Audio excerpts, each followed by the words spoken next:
In this video, I want to talk about the nested if statement. The nested if statement is very similar with the if statement, but in this time, we have two if statements, which the second one is inside the first one. Basically, in this time, we have two conditions in order to our answer be true.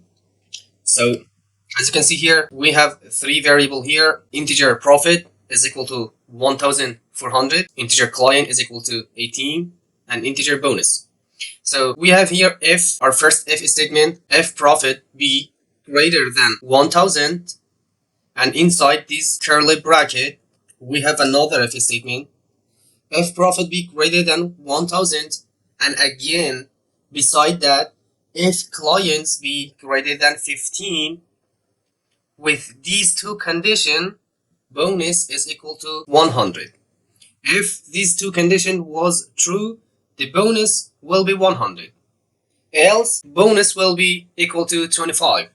So if one of these conditions be false, the bonus will be 25. Outside this if statement, we printed the bonus, printf, bonus. Or we can write the bonus is. So if I compile it, gcc -o, the name of file.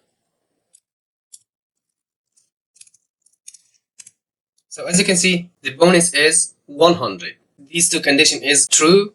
So profit is greater than 1000. Here profit is 1,400. And also at the same time, client should be greater than 15. So here clients are 18. So if these two statements is true, the bonus would be 100. Otherwise, bonus will be 25. So if I change the clients less than 15, so for example, if I change the clients to 10, the answer would be 25. So let's compile it. As you can see, the bonus is 25 because one of these two conditions is false. So this is all about the nested if statement. See you next video and bye for now.